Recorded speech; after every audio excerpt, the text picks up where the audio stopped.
Welcome everybody to the Realberg Experience, a podcast for creative individuals from all walks of life. We talking to rap stars, politicians, photographers, you name it. Maintain and entertain, I bet the show gon' get famous. So go and take a seat and let the people get to meet the innovative individual that you will be. Let's go. Welcome everybody to the Realberg Experience, the podcast for creative individuals from all walks of life. I'm your host DP, and today we welcome back a special guest. Well, first of all, ladies and gentlemen, let me just welcome back myself. I know it's been a while. I have been depriving the people of what is necessary, and I want to apologize and just let you know that I'm here for it. Now, with that being said, man, I just want to welcome my special guest today, coming all the way from Memphis, Tennessee, one of the best cooks as well as singers that I know throughout the Keys, if not the world. Definitely an interesting individual, man. The ladies love him, man, and even some of the guys. What can I say, man? Ladies and gentlemen, welcome the one and only Russie Lemon. What's up, homie? How you doing, my man? It's good to see you. How you doing, man? Man, that's a hell of an introduction you gave me. I didn't think I was gonna get it like that good, man. But I might have to sleep here tonight. I may not be able to get out that door. Definitely gonna be tearing it down, boy. Oh shit. So, for the people that don't know you, go ahead and let them know about like who you are and what it is that you actually do. Can I say something first? Yes, sir. How long have we known each other? It's been A long was time. it about 8 years? Oh man, like I know you are the actual first person I've ever put on video.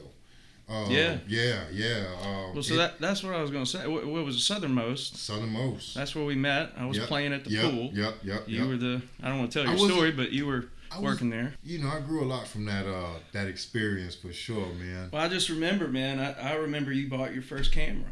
Yeah. You were taking pictures of me. You were taking pictures of birds and flowers, and I just remember, man. You started with that one camera, and I was like, all right, cool. He's got an interest, and then here we are, 7-8 years later, and look what all you've done. It's really quite astounding to see it. And I'm proud of you, man. I definitely appreciate it, man. It's great. I haven't done anything yet, though, man. Like, I'm going to make everyone proud. Like, I got big dreams and whatnot, and I'm putting them into motion and whatnot. I want to do stuff on the big screen and whatnot. When I got that first camera, I had no interest. I didn't really know what was going to happen. Life kind of throws us in its own way. Sure. And the camera just kind of, like, grabbed a hold of me.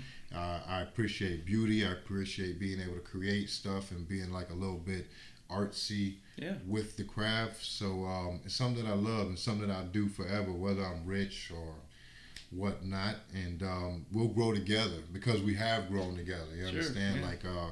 Like you say, you've seen me from the beginning to where I'm at now. Well, I've seen you work your ass off. You're diligent. You've got intellectual curiosity. You take something and you run with it, man, and I'm just super impressed at what you've done. I definitely music videos, real estate, photography, videography, drone.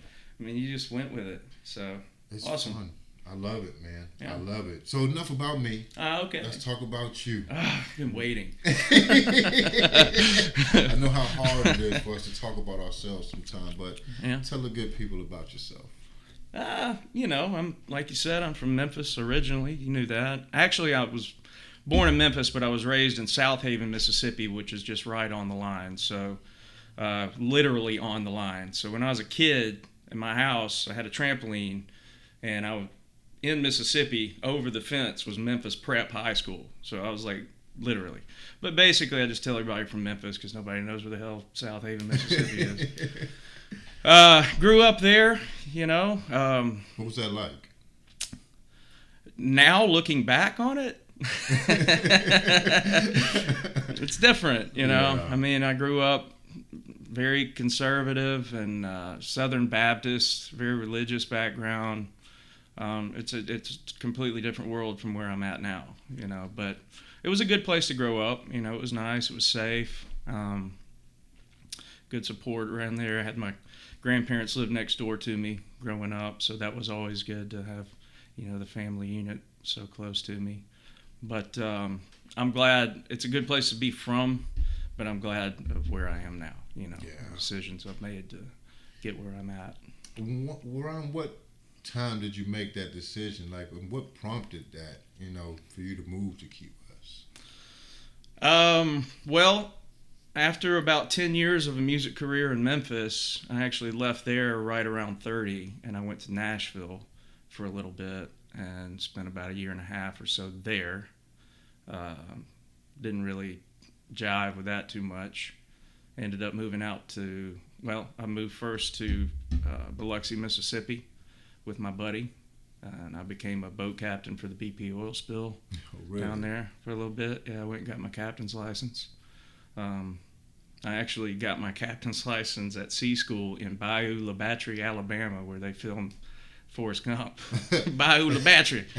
Around them shrimping boats. Shrimp, yeah. That's their bubble gum. Yeah, so, and then I had a stint there, running boats, working with my buddy at his restaurant, and then, my contracts came up, and I moved out to Denver and spent about a winter there, and was like, too cold, couldn't really find work, music was not really popping out there at the time. So I had a couple of friends that lived here, and one is a musician and had moved here a couple of years before I decided to come, and I had another buddy, and they both were like, look, man, you drive boats, you got, music skill, you're a singer, player, I'm sure you can come down here and find something to do, So it literally was just on a whim.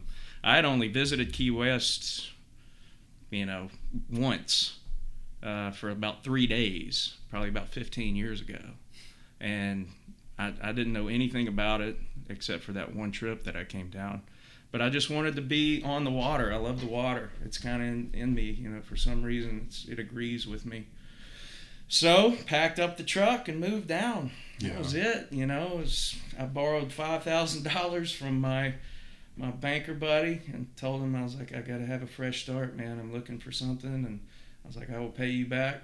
I'm always man of my word to do that. And came down, started hustling, and paid him back. And here we are. Going on 9 years next month. So what did you have to do when you got here for work?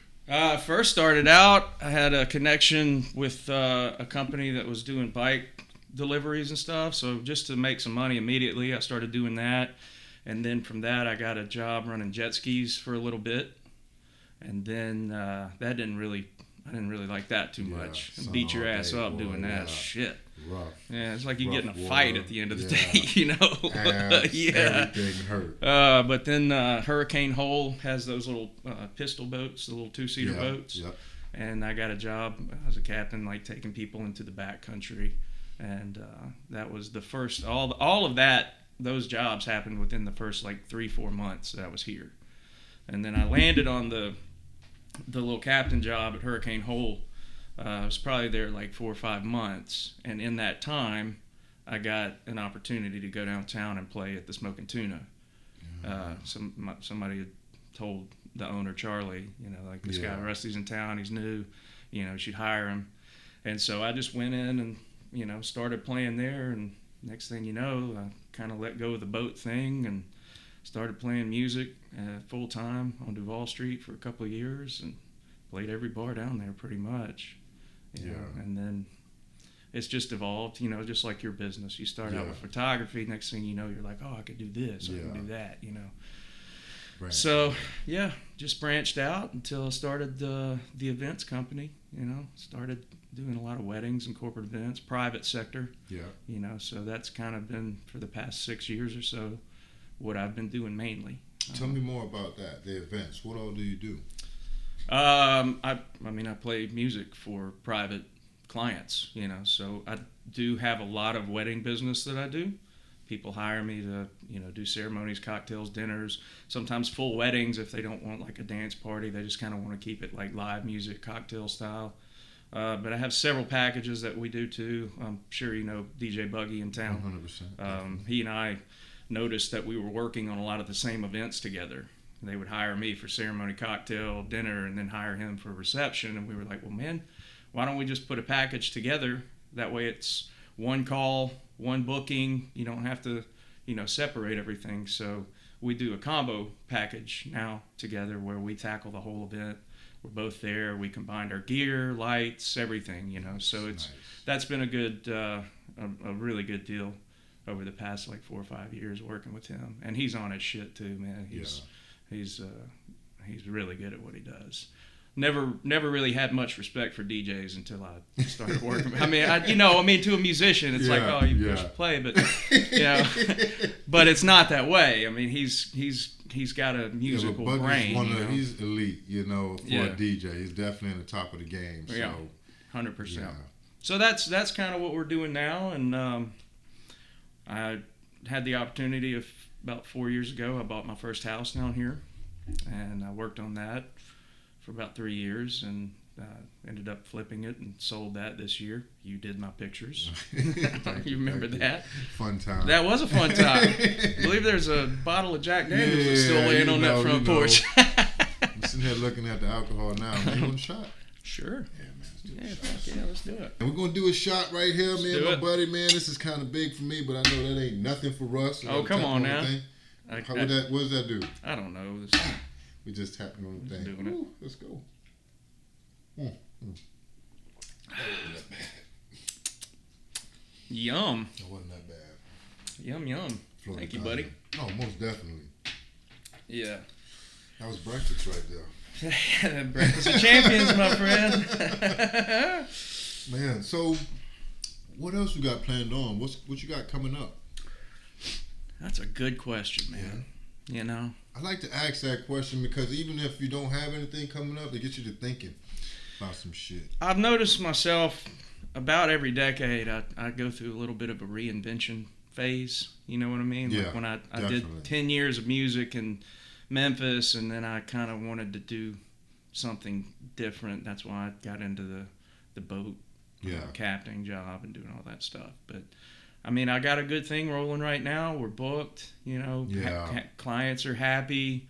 You know, I got my new house up in Big Pine now. I'm working on that constantly. Yeah. So, I don't know. I'm still thinking about it. Yeah. You know what I mean? I toyed around with the idea of getting my real estate license. Something definitely can't hurt. Well, you know, it can't. But another reason for that is my grandmother. She was a super smart lady. She was one of the first women in Mississippi to own her own real estate company. Oh, really? It was a small South Haven Realty, but back in those days, it was a male-dominated industry. You know, wasn't she like into music as well? No, that was my other grandmother. Okay, all right. My mother's mom. So you got a balance of music and business. Yeah. Because I know you combined them one time. And one time I was just blown. I was like, "Damn, Russ." It's like, I'm bringing down the art. Damn, Russ got the business. You know what I mean, and the music coming together, man. I'm trying to use both sides of my brain. Yeah, you know, let's use this left side, man. Try not to wait, which one's the creative side? I can't just don't use the wrong one. That might be my problem. But no, my grandmother, she was a huge inspiration and influence in my life, and I think just out of respect for her, for one reason is because of her, I want to get my license because I know that would make her proud. But also, I've gotten into, buying my own homes and that kind of thing, and I'm not to toot my own horn, but I'm pretty fucking good at, flipping a house and having a vision for where things need to be and, the flow of it all and colors. And it's just something that I've really gotten into in the past 3 or 4 years. You could make some money at it. Yeah. You just certainly can. But I don't know, man. It's kind of tough right now. This whole COVID year has been shit. Yeah, definitely. How you go through all that? I mean, it's been pretty scary, I got 2 kids and whatnot, so I worry about them, constantly like doing things. But it's one of those things where like you can't stop living, kind of like got to be as safe as possible, and let them enjoy life, man. But I worry every day. My kids in school right now. My littlest one is with the grandma, but anything could happen, man, and you'd hate to be that one person, you know what I mean, to be like, oh, you know, anything could happen, man. You know. Yeah. Did you stay busy last year though? During COVID? Yeah. No, when it crunk up, when it first hit, you know, it torpedoed for me. You know what I mean? Like I was a bum for a little while. You know what I mean? Like, yeah, me too. But yeah, you know, especially living in Big Pine, dude. I wouldn't do nothing but petting key deer every day. But it's good though. You know, it's good to bum it. You know, once upon a time, you know, I would rush out there and try to do whatever I could to earn $1 or whatnot, and it's like, you know, I bummed it and I kind of just took it. You know what I mean? And like slowly, things came back around. You know, I would get a house for real estate. You know, where it's just me in the house. And, you know, I can do that work. I don't have to worry, you know. I'm not touching anything. I'm just in here filming. And it's like in anything, you know. For me, it's a hustle. You know, I come from the streets, you know what I mean? And everything is a hustle. So with these cameras now, they're a hustle. So it's not like I just got like, I'm just going to do the podcast or I'm just going to do real estate videos or I'm just going to do commercials for restaurants, so I'm just going to do baby photos, or I'm just going to do, you know, product photography, or I'm just going to, there's so many different hustles that there'll always be money out there for me to go get, whether I got to go shoot a birthday party or I'm going to do a real estate video, you know, and like I enjoy it. Yeah. So it's not like work or a music video. Yeah. You know, those are some of the most fun videos that you can make, man. Music videos, man. I feel like that kind of goes back to that intellectual curiosity thing that I talked about earlier. Like, you and I are similar in that regard. You would get bored just doing 100%, man. Baby photos or that. You're constantly just, you know, trying to stretch, stretch out, reach for things and learn new things. You know, that I see that in you for sure. I feel like life is all about like how you occupy your mind. Like that's all that it's about. It's occupying. Like, what are you gonna occupy your brain with at this moment? You know what I mean? Are you gonna occupy it with gossip? Are you gonna occupy it with politics and whatnot and all the crazy shit? Are you gonna get caught up? So every time that we have a conversation, like the first thing that comes off my mouth is about the president, whoever it is. It's like, is this what's going to occupy my mind? Where your energy's going. Exactly. So it's like, or am I going to like want to learn about like how I can make a better podcast or like how I can shoot film in the best quality, or what do I need to do to learn how to create short films, or, you know, what I need to learn about scripts. It's like, this is going to entertain my mind. This is like watching a good TV show for me. You know, it's like, some people like watching a good TV show. Some people like loving hip hop. They enjoy drama. You know what I mean? But they want to occupy their mind with, you know, what they want to occupy. I'm not going to call it whatever. I was about to say BS, but, you know, but they want to occupy their mind with that. Some people like to watch gore and glory, like fingers getting cut off and people dying for real. You know what I mean?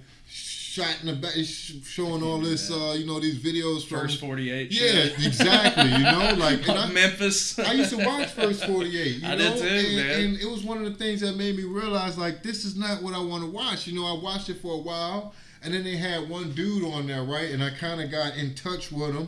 And at the end, the dude was dancing. You know what I mean? His family and stuff was around crying. And I shed a tear. You know what I mean? I'm like, man, why am I watching this, man? I don't want to be feeling like this. I don't want to be feeling like this. This is not, I know it happened, but it's not what I want to entertain my mind with. I'd much rather entertain my mind with, like, the next music video edit I'm going to do. You know what I mean? Like, what I'm going to, you know, how I'm going to expand and whatnot. Or what business I'm going to open up. Do you know the comedian Tom Segura? No. I probably do, but not by name. You should look. He does a bit about the First 48. Oh, yeah? Yeah, it's like people ask him all the time, you know, on the road, like, hey, where should I go travel? He's like, I don't fucking know. I don't know you. He's like, I can tell you where not to go, though. Anywhere they film the First 48. Man. The craziest thing about it, though, is it's always in, like, Memphis. Yeah.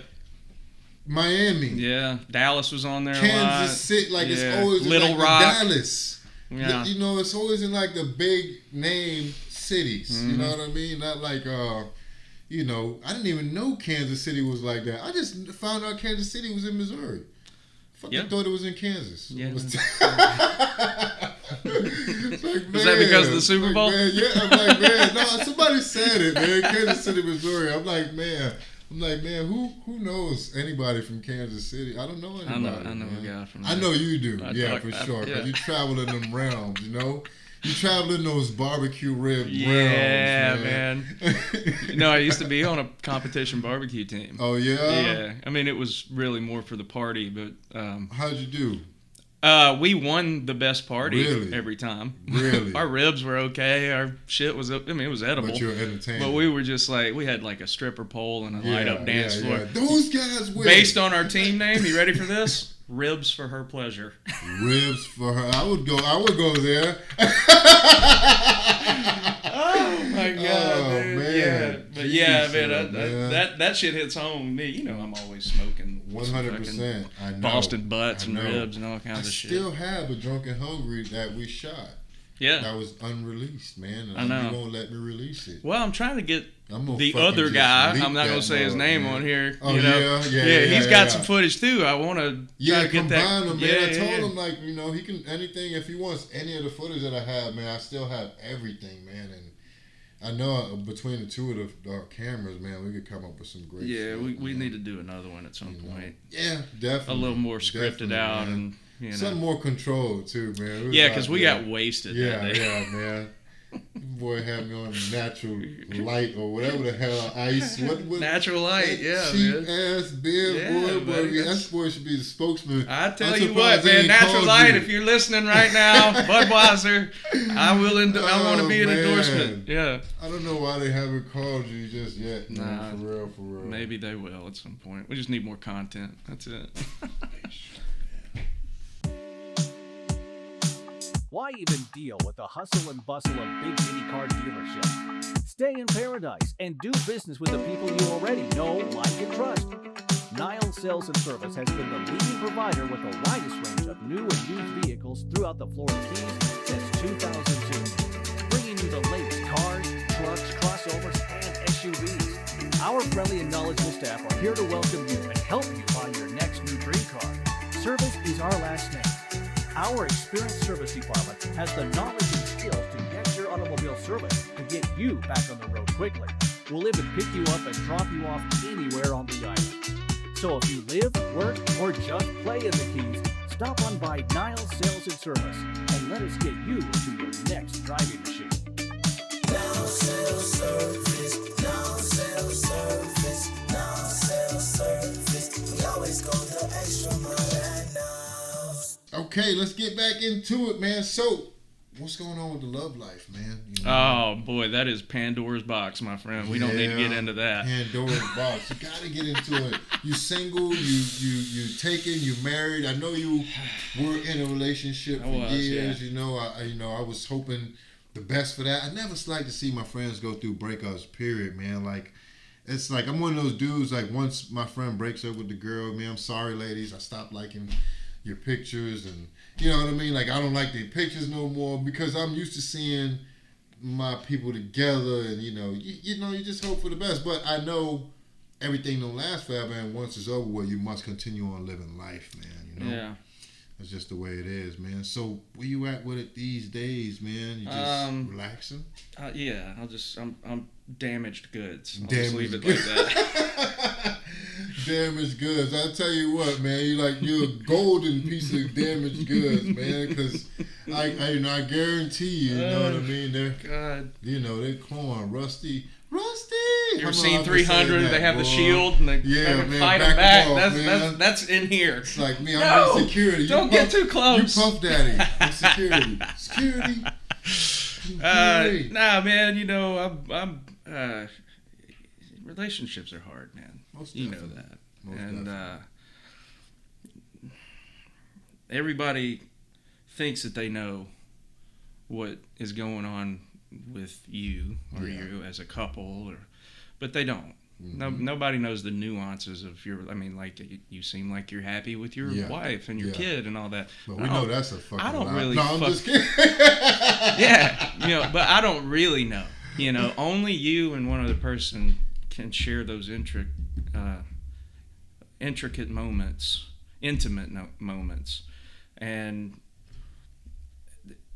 I don't know. I haven't been very good at it. Yeah. Honestly. And, one thing I do try to do is grow as a person as I get older and realize the mistakes that I've made. And I know I've made a lot, a whole lot. But I want my heart to be open, to the possibility of that. And I've been closed off for a while. And work has just kind of consumed whatever energy would go into that. I've just pushed it off on, working and doing house stuff. And that's all what these you allocated to fill up, that side. It's like, because if not, you're going to sit there and just think about it, So, but I'm growing as a person, and I can't live in regret, from the past. I have to get better. But it sounds like there's a little bit of regret there. I ain't gonna lie. Oh yeah, you just yeah. that, 100%. Yeah. But there's you got to deal with it. Yeah. You know what I mean? 100%. You can't just constantly just beat yourself the fuck up. Yeah. Yeah, you have to live. One thing about life, man, is no matter what, you gotta enjoy. You only get one, and we feel like we have forever. We feel like we're gonna be here forever, but your 20s. They gone already. You feel me? Like they gone. Like in life, dude, I'm old. How old are you? Like I'm 40. I'm 42. Nuh-uh. Yeah, buddy. I thought you was like 2 years younger than me, 42. man. I just turned 42. Oh, man. You wearing it well. You wearing it well. Dude, damn, boy. I wake up every day. Something else hurts. Yeah. Don't tell me, man. I fucking sneeze and fucking throw my neck out, man. Dude, I tore my rotator cuff sleeping. Oh, man. Damn, boy. Did I tell you my granddad was in the circus? No. Yeah. What kind of circus? He was a... Ringling? Well, there were a couple of different outfits back in the day. I mean, he graduated high school, I guess, in like the late 40s or something like that. And he ran away with the circus. Oh, yeah? Yeah. He was a trapeze artist. He rode the trick ponies. And he was a clown. He's still alive? Nah, he passed away, like... Think 15, about his freaking story. 17 years ago. Think about it. When I was a kid, so that's my mom's dad. I get teary when I say shit like yeah. that. Think about his story, man. Dude, yeah, he was incredible. Think about when he was 20, this crazy shit that he, you know what I'm saying? Yeah. He was crazy back then. He used to tell us when we were kids that he had, he shook the hand of the largest man at the time that had ever lived, and he had held the smallest woman in the world in his hands. Just, like back then they called it the freak show, Yeah. And that he did all that stuff. But it was cool because when we were kids, he would take us to the circus, and because of his past circus life and his contacts, we would get to go backstage and meet all the performers. VIP. And it was a really cool deal. But he was interesting. He taught me how to juggle. Taught you how to juggle? Yeah. That's a fucking skill. I'm not very good at it. I should shit. keep practicing, but every time I go in the store, I pick up 3 limes. Like, how many times have you used that trick? A lot. It don't get you very far, let me tell you. Like, man, we'll get you to the door. Check this out. Hey, check this out. Boop, boop, boop, boop, boop. Sitting there. But he was a big influence too, as far as the music stuff goes for me as well. Yeah. I had a pretty diverse musical background, so my mother listened to pretty much just straight up like 80s pop. That was her thing. I love that, man. Yeah, it was cool. And then I had my aunt was a piano and vocal teacher who had done some time on Broadway. So she taught me a bunch of like show tunes. Like I was singing stuff from Les Mis and Man of La Mancha, and she taught me some Italian opera stuff. So I had, that. And then my grandfather had a huge music collection, cassette tapes, back then, and some records, but it was mainly in the 80s and early 90s. He had cassettes, before the CD really came out. But he was he had tunnel vision in one eye, which means he had no peripheral vision. He was blind in the other. Mm-hmm. So I was over at their house every day, Yeah. pretty much helping. I used to cut the grass, or I'd do the, just odd jobs for him. I'd go shopping for him, whatever. But he had this huge music collection, and because his vision was so bad as he got older, he would have me make mixtapes Oh for yeah. him, so he could just have all of his. He would write down on a sheet of paper, all these songs in this order, whatever. Make this mixtape, so he could just pop it in and listen to his favorite songs. And his music collection was super diverse. I mean, he had like some Rat Pack shit in there, like some Willie Whalen, the Old Boys, the Highwaymen. He had ABBA, like a weird kind Frankie of like, Valli. He used to be like he used to whip his head like kind of weird, No, like with the one eye. No. He was like, no. He just he did not do that. I don't know what you're going for there. Why do I get? Because you've been drinking like, that why shit. do I That's what get? you're doing. I'm like in his. I'm like I'm all right. I'm imagining myself. I'm in his shoes. No, I had a grandpa that was blind in both eyes and had no legs, man. And my grandma smoked crack. Wow. So man, That's a deadly combination right what? there. You talking about? Huh. I just thought about it and just laughed a little bit, man. I'm like, man, that's horrible, man. Mom's side or dad's side? Man, my mama's side, man. I just remember his voice so clear, you know what I'm saying? Was that here, New York? Like here Here? in the pink apartment. We was the first family to move into the pink apartments next to Nelson English Gym. Next to the gym on Emma Street, those pink apartments. They got the big gym, that big green gym on Emma Street in Bahama Village. Oh, yeah. Okay, down there. Right next to it is a pink apartments. Uh-huh. When they first built those, we moved in there. We were one of the first families to move in there. We actually stayed in the first apartment because it was the wheelchair access was right off of that. And he had no legs. So, man, it was just crazy, man, because he used to be, his eyes would be wide open, man, but, he's blind. So, he's just like looking straight through and just say, Jeanette! Jesus, man. Yeah, man. Hey, you can drink as much as you want too, because I know I can't hang with Russ. You know what I mean? Like I'm a rookie. I'm a weed smoker. I feel like weed is good. I got for my you. card too, man. Oh yeah. Yeah. Yeah, weed is good for you. I like it. I got a pen right here in my pocket. Oh yeah. Yeah, you ever heard? Yeah, I hit it. Yeah, fuck it. It's good man. shit. I like it. I was just thinking about smoking, man. It's like, man, if I hit While the you're blunt doing one that. time, I'll be blowed. Yeah, you like them fucking blunts and shit though, man. I can't do I that. hit that bitch one time. It hurts my It throat, tastes man. really, really good. That's really good, man. That float pen. This tastes really, really, really, really good. You want me to get you one? Lots of advertising we're doing here. Soar. We're drinking Florida Cana. Florida Cognac. Florida Cognac. Look at boy. that. Just like, is there a thing where if it's in view Look at this. for more time, you get better odds? See that there? That's the Age 25 years, man.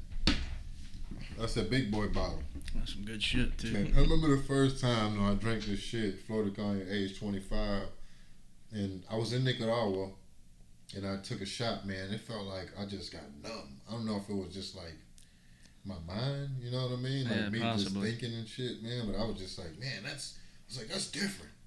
That's like getting high right there. That is. Isn't that Nicaragua? Isn't that what it's from? Yeah, that's where it's from, Nicaragua. And my wife's from Nicaragua, man. Oh, Yeah, I didn't know that. yeah, I imported. That's how close we are. I lived in Brazil when I was You don't want to marry no Brazilian. I did. That was the problem. You don't want that. It was rough. I could imagine. That might explain quite a bit. Poor guy. Poor guy. Damn, son. That was a nice little tug you got going on there. Took like 3 of them. Shit. Yeah, now I'm trying to catch my breath. Whew. Yeah, man. I my high school girlfriend was an exchange student. Oh yeah. Yeah, from just south of Rio. Is on the coast there. There's about a 2-mile bridge that goes over to an island called Vila Velha. And Sounds exotic. it was pretty cool. Vila Velha? Vila Velha. Vila Velha. That Portuguese thing is Yeah. weird. It's kind of like a mixture of Spanish, but with like a French. They do a lot of the zhu, zhu, zhu, that kind of thing. But yeah, she went back. So I was a senior graduating, and she was a junior as an exchange student, and then she had to go back and finish high school. So I graduated. We spent that summer pretty much together. So you was for real in love with this one. Oh, I'm so hopeless romantic. Yeah, man, young love, man. That part has changed. Yeah, that's that young love. You really protect I was your like, heart after like that, crying man. at Braveheart, Yeah, all kinds of man. shit. I remember the crying days. And sending her like in the Listen arms to the of slow an jams, angel. man. Listen to slow jams, Yeah, crying dude, and slow shit, jams. man. Oh, so anyway, I did end up going over there. I guess it was the winter. Did after you get robbed? Huh? Did you get robbed? There, no. Like, man, you talking about Brazil, man. Like, man, did you go to the village? Dude, you know me, man. I fucking travel I know, anywhere. you I rusty, don't give man. a fuck. Walking with a blade, man. I just like, go. I will cut you, motherfucker. Just go. I don't Put care. that eye up. You see that shit right there? Let me see that eye. Little Mexico. I love For going real, down there, man. Little, that's your nickname right there, Little Mexico, Little man. Mexico, man. Here you go. That's where I do. Oh. I just got back from there in November, Look at man. my dog out. He didn't talk to me. You see me? I'm tapping. You see me? Marley Look, ain't, you see- he ain't doing nothing. Oh, Marley curled up over there, man. Mm-hmm. Like a little bitch. Hey. Hey. Hey. Oh. Nah, man. I gotta That's that tell you, I bullshit. rely on you a lot for my rap references because I Yeah. just don't listen to hip hop and rap and Yeah, that I much. mean- I kind of peaked. Actually, all music pretty much, like the 90s with the mainstream shit like country and hip hop and all that. I kind of peaked in that era. Now it's Yeah. all just contrived bullshit. I feel the same way, man. It's because contrived fucking bullshit. I still, to this day, what I listen to now is fucking Tupac.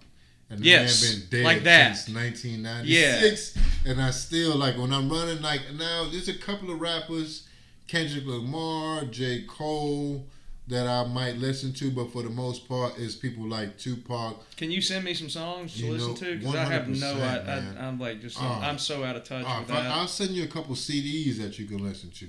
Okay. That's or what I you can just need. Spotify the shit. You don't need a song. You need a person. You see how I dropped that? You know, I dropped that Spotify yeah. tag in there. Spotify, come on, man. Drop that check.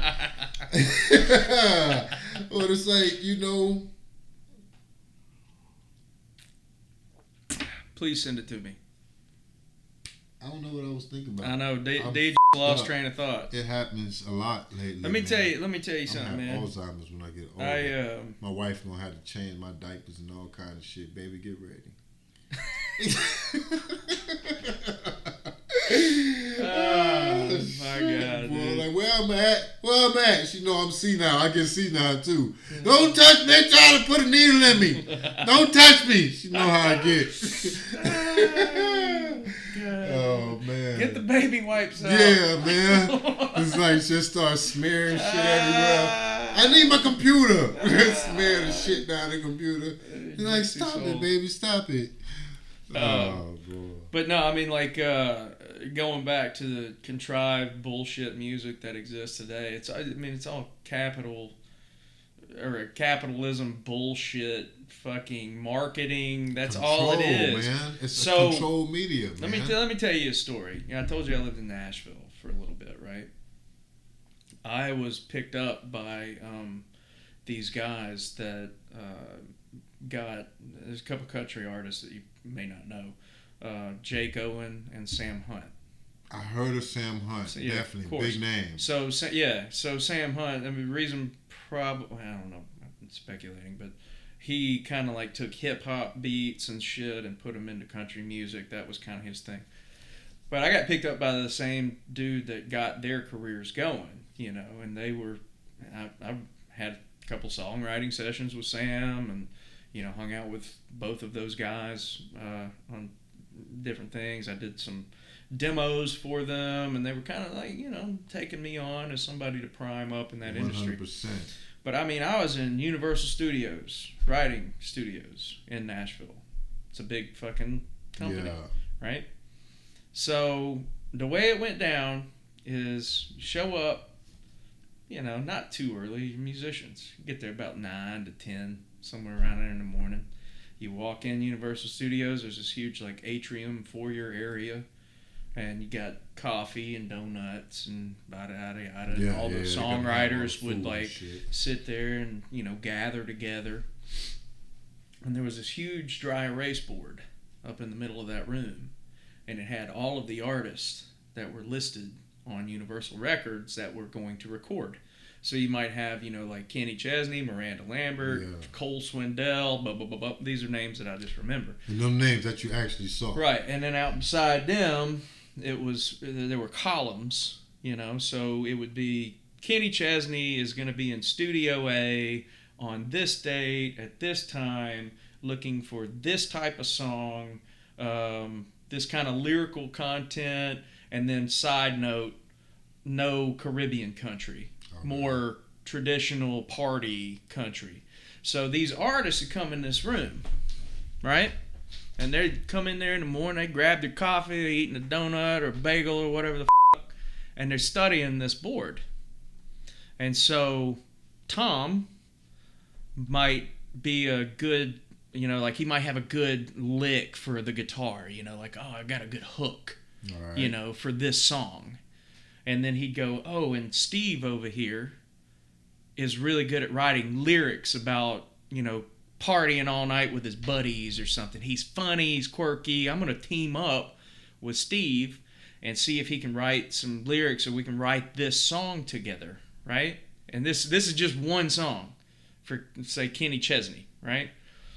So they go into a room, they talk about it, and they go up there and they write a song. They submit that song to Kenny Chesney's management, essentially, and they might get 50 to 100 submissions for that one fucking song to go on like a 10 to 12 song record. So all these people are just trying to write one song for Kenny Chesney. Okay. So once that happens, they come back. And this is the number one saying that I heard when I was in those writing sessions was 50% of something is better than 100% of nothing. So think about that. That's what they were doing. I don't got to think about it. I comprehend But real well. But here's the thing. Here's where that applies. You got to hold on a second. So Kenny Chesney's management team gets all these submissions. They go through it. They give Kenny like maybe their top 10 or so choices. He listens to them. He likes these, whatever. And they come back and they start the negotiation process. That's where this 50% of something that's better than 100% of nothing comes in. So Chesney's team comes back and is like, man, Kenny's really liking your song, but we've got like 2 or 3 others that he's kind of leaning towards too. If you'll give us 50% of your writer's credit and say that he's a co-writer on it, it's going to heavily influence our decision to record your song. Mm-hmm. So they're stealing fucking intellectual property is what they're doing. Mm-hmm. So anytime I see like, oh, Taylor Swift wrote this song or Kenny Chesney wrote this song, I have a tendency to believe like, no, he didn't. I don't think he did. I think what happened is they stole that shit. Maybe Kenny came in and was like, I'll change the color of this from red to blue, and that was his part of the songwriting process. But so anyway, that was a big eye opener in Nashville. Seeing the belly of the beast, as you say. Seeing how that worked. Taylor Swift's fucking record label is called The Big Machine or Big Machine. Man, she is worth I think $900 million. Yeah. Okay. Cool. That's fucking crazy. I just saw all that yesterday. I was like, damn, I didn't know Taylor Swift made that much fucking money. I didn't know she made that much money. They had they got Paul McCartney up there.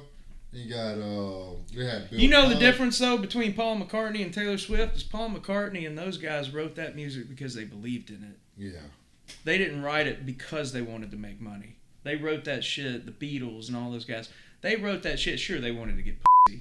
But they weren't writing it because somebody else was telling them to write it because if you write this kind of shit, it's going to make you money. They were in a room, the band, Levon Helm, all those guys. They got in a room, the Grateful Dead, all those guys. They just got in a room, the Foo Fighters, you know, to somebody more recent, I guess. They got in a fucking room and they wrote fucking music that they believed in, that they liked, and were passionate about, and then they just happened to make money on it. Nowadays, everybody's got it twisted. They're doing it because they want to be famous or they want to be rich. They don't give two shits about the art. And there are people that do care about the fucking art, but they'll never see the light of day because they're not doing what the mainstream is calling for, you know? And that's probably why I'm not doing something on the mainstream either, is because I don't agree with that. I love independent music. I love being separate from the herd. You know what I mean? Definitely. I love that shit. Definitely. You know, you're the same way. You know, Yeah, you kind of walking my find a own- creative way to bend around it. You know. Well, I feel like I didn't have a choice, and it's like, man, once I found my own way, it's like, you know, I don't hang out. I don't either. I'm old, man. Oh I've done all man, of that. fucking 40 years old. Get out I've of done here. all of that. You know, I've hung out, man. I used to do a lot of drugs and take pills and shrooms and have all the fun in the world and whatnot, man. I've That done sounds it like so last much, weekend man. for me. Man, you know, that You shit saw is my birthday fun, video. man, but it's like, You saw my no, birthday man, video. I'm gonna go watch it. Oh no, I haven't seen it. My Breakfast of Champions? No, I haven't seen it. I man. gotta go watch it for sure. Yeah, go to my Instagram. Yeah. Yeah. It's a good one. Damn. Yeah. Boy. It's like, man. Yeah, you know, I used to do so much shit, and now I like to work, man. My wife, you know, it's weird. You know, like, I don't like to buy clothes and shoes. Like, she has to make me buy that type of shit, man. Like, just want to work and buy camera equipment and shit that's going to help my craft. That's all I'm interested in. I'm not interested in doing anything else except for, like, getting bigger. I want to be able to bill a motherfucker and get 70 bands for a motherfucking little bullshit video that they put on TV. Because I see motherfuckers doing it. You know what I'm saying? These motherfuckers around here charging what? You know, they get 6-7 grand for a video easy around here. You know what I'm saying? Like, for me, that's hard. You know, it's not easy for me to get a 6-7 grand, and I know my shit quality. You know, I can get. You know, I should be able to. So I gotta get there. Yeah. Well, you're making the right moves, man.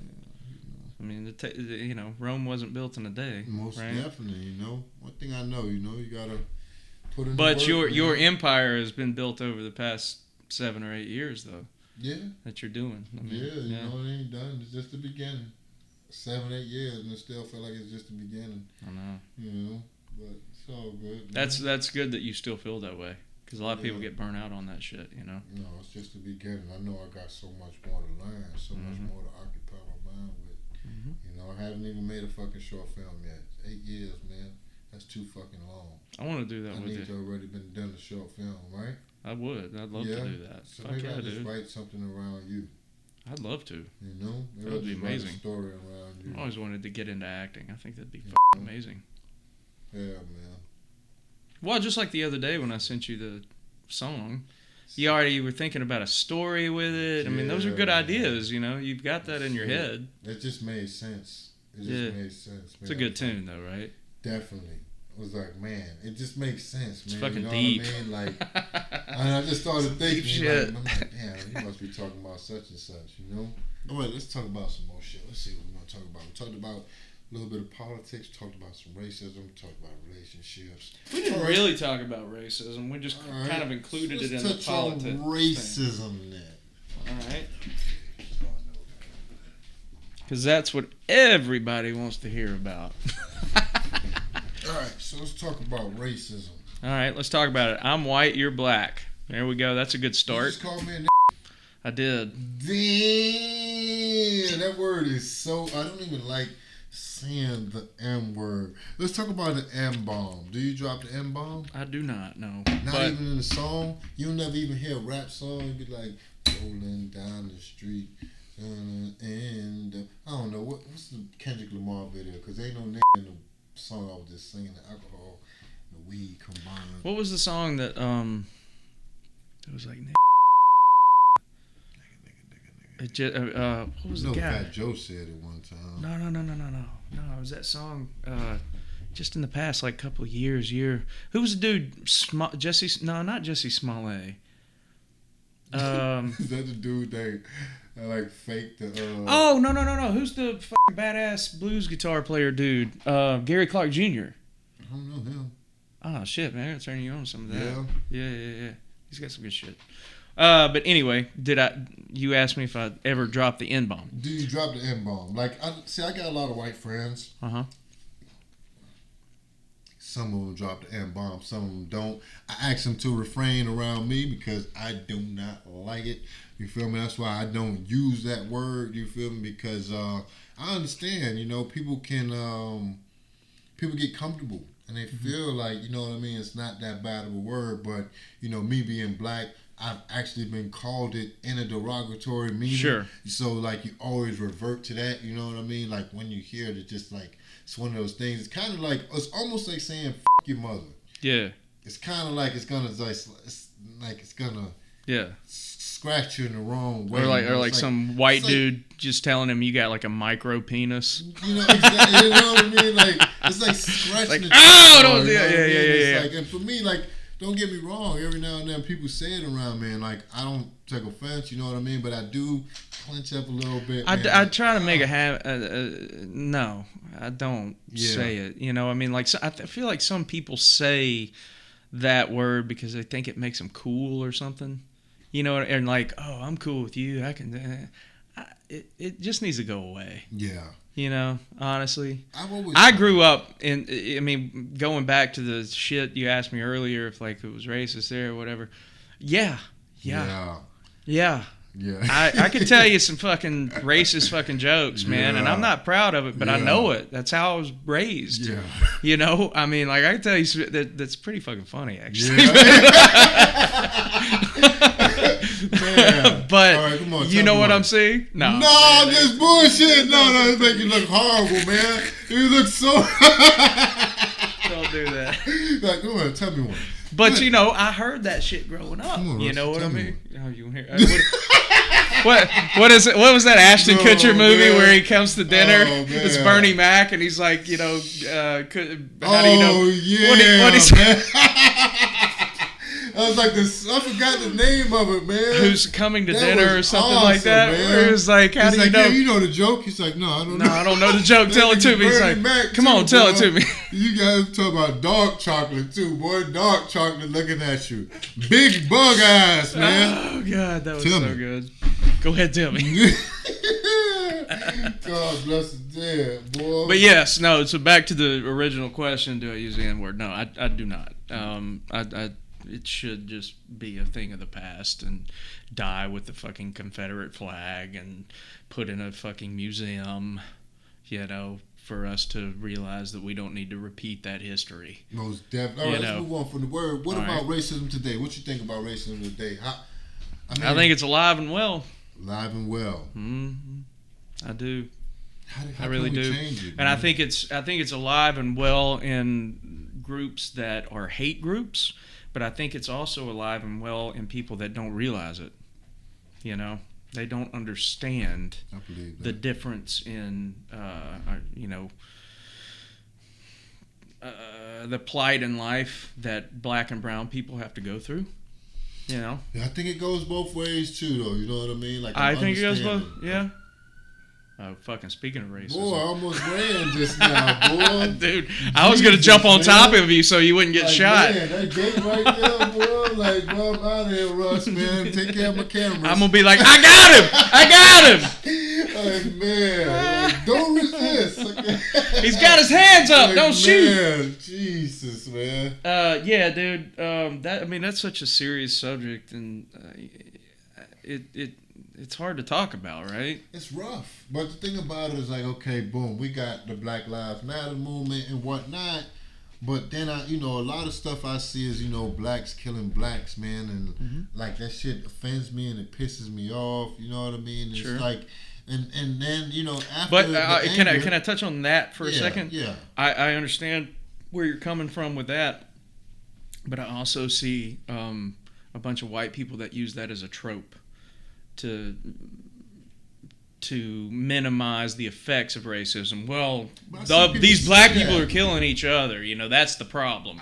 And that gives them a free card to say, like, well, let's ignore all the other shit because it's them doing this. I see, but that's the thing. See, I could never ignore anything because I see when we get I'm not killed saying by you other ignore cops. it. No, I'm I'm just saying. But this is the thing, right? I'm just saying because, like, okay, I'm relating it to me because, like, I'm thinking about my instances. You know what I mean? Mm-hmm. But it's like, all right, like I know people from every race. You know what I mean? Like I know people from every race, and I don't know any blacks that have been killed by white people. You understand? Like I don't know any blacks that have been killed by white people, man. I don't know any blacks. There were 2 this that summer. I know. Oh, that you know. Yeah. That I know. Yeah. Well, I don't know. I know 100 blacks that have been killed by other blacks. Sure. I can fucking just start naming them off the top. I just, I could just start going. You feel me? Like I don't worry about getting killed by a white person when I'm in another city. You feel me? Like I know it could happen. Yeah, if me and somebody get into a fight and they got a gun on them, yeah, they could kill me, or I could take their gun from them and kill them. That's the biggest. In my opinion, like the example of how racism exists, though, is because the impoverished. It comes down again to class and people that are desperate. Most definitely. We have kept black and brown people down. I mean, we built our fucking nation off the backs of African Americans, now Latino, coming in, doing the work that no other fucking American wants to do, getting paid shit wages. It's basically, to me, modern day slavery. They come over and do that shit, and capitalism takes over, and the people at the very fucking bottom don't have shit. Yeah. So you look back in history and you see all of the uprisings that ever came, all of the overthrown governments and things like that came from the desperation of its poorest class people. But right? how do they get shit? What do they do to get shit? Who? That poor class, those poor class people, what do they do to get shit? Well, in history, they just take over. Yeah, but you know what I mean? That's now we're supposed to have, a government that's supposed to help us out. But again, they do not care about you or me. 100%. They care about them. So when you say 100 black people that have killed each other, isn't it because they live in communities that are starving and 100%. like there's no education 100%. and that's what I mean. We don't take care of those people in this country. If we just let it continue on, it'll never change. It'll continue on the same way. I agree. If that's the case, then right now me and you not having a podcast. Right now, I'm standing on the corner in Bahama Village doing the same shit. I'd probably be buying my drugs from you right now. You know what I mean?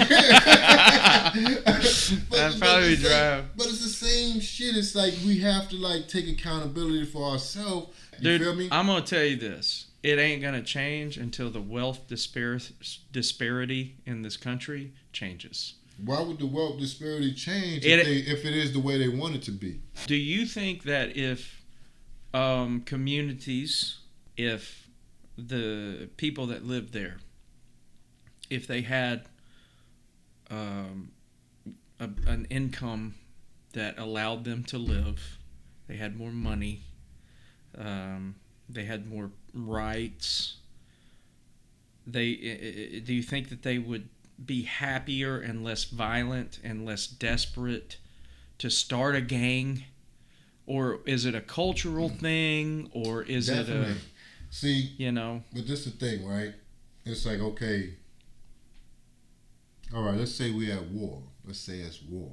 You feel me? We're at war. It's race war. You feel me?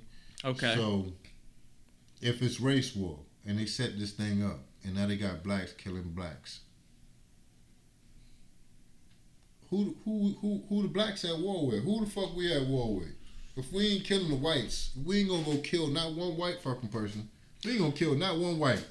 The niggas ain't gonna kill one white. If they kill a white, you know what's gonna happen? The fucking whole fucking America's gonna come down. Do you think that that's propagated by the government though, for black people to kill black people? 100%. Okay. How the fuck rap music is what it is, man? Mm-hmm. It's all about fucking doing drugs and killing each other. That's it. Okay. That's the only thing rap music is about, dog. Like so that's my question, though. If life were better and less racist in those communities, but who's going to make it better? I don't care about that. I'm asking you a question that's just if it were. You know, if you had more money in those communities, you had better education, you know, you had health care, people weren't worrying about their fucking lights being turned off every night. Do you think that would eliminate a lot of the gang issues and people, the desperation that exists there? It wouldn't eliminate the gang issues. Why? It wouldn't, because people like gangs. The thing is it is what it is, right? Mm-hmm. And it's been set up the way that it's been set up. Who's going to get us out of that hole if they want it to be this way? It's not going to be one person. They're not going to change it. It's you and me. It's the idea that it goes back to what I'm talking about. The people you need to unite. There's a left and a right. They've got us divided. Everybody's afraid of the other side. Fuck you, man. Exactly. We get over, but you know what? We unite and you get over that fear and you realize that, hey, man, we're all getting fucked by these people. You know, 100%. We're getting fucked. Once that happens, it's that mindset that's going to change it. Because as long as they own all the shit, they're going to keep everybody in ruins. And they're going to have all the power and all the influence and all the money, and we're just going to sit here and keep bickering back and forth with one another. So until that changes, until the people start a revolution, whatever, and say like, hey man, we're getting fucked, you know, until people realize that shit, it's not going to change. But if it did happen, then it would be better for all of us, not for the ultra wealthy, but for all of us. See, the thing is, man, like the ultra wealthy, they have the time to just sit back and calculate this shit. They ain't got nothing to do, While we sit here and scramble and pay fucking bills. That's man. it. They're keeping us busy. Oh man, they made it. You know why they want to? You know why they don't want us to have $15 an hour minimum wage? It's because they want us working 2 and 3 jobs. Boy, it's hard. Was it George Carlin? Another reference. He was like, they don't want a civilized society capable of critical thinking that can realize how hard they're getting fucked up the ass. That's exactly right. They want people to just be busy, just smart enough to run the machines. That's it. That's it. Smart enough to run the machines. Meanwhile, they occupy Disney World. All happy and shit, boy. You know? It's a small world. Yeah, man. They just go there by themselves and shit. Hey, close down Disney. We're going for the weekend. Yeah. Man, well, hey, man, I want to tell you something. It's a pleasure being your friend. it's definitely a pleasure, man. 100%, man. I had years now. I had a pretty rough week. I had a friend of mine pass away this week. Oh, yeah? Yeah, and I've been calling up my buddies and, you know, just letting them know, like, it's fragile. 100%. You know what I mean? So, anyway, I love you like a brother. 100% love you as well, my friend. And me and You know what it you, is, we man. always going to be tight, man. Yes, sir. 100%. Definitely, my boy. This has been Definitely, great, man. I wouldn't mind coming back and doing this again. Yeah, we will do it I again. figure we for can talk sure, about man. anything all day long. We will do it again, man. Most definitely. Yeah. Man, we sat here and got a little banged up, man. Look at my dog and look at him. No, he knows. It's like, oh, it's He over knows. with, man. It's like, boy, y'all got to get one in. Yeah, man. I want to thank you guys for watching this always, man. I want to thank my special guest, Rusty, man. Anything that you got coming up that you want to talk to the people about, tell them where to find you at. No. Find you on Instagram. You can Instagram me or Yeah. Facebook. I don't give a shit. What it is? What's your name on Rusty Facebook? Lemon. Two Rusty M's. 2 M's. You can Google that shit up. You'll find me. The sexy Rusty Lemon, 2 M's, man. He didn't want to do his outro sexy like, but you know, you guys know who he is, man. Drunk and hungry. Drunk and hungry. Plug Drunk and hungry, man. Speaking Be of. on the lookout, man. Speaking of. Let's do Be one on the more. look. Man, Let's I've been outro like, this shit. Boy, I had to kind of like back up a little bit off the drink, you know. We would like to thank Florida Cana. We would like to thank Float Marijuana. Man. I'm man, you guys have Have a good one. Thanks as always, man. It's a pleasure, y'all. Thank you.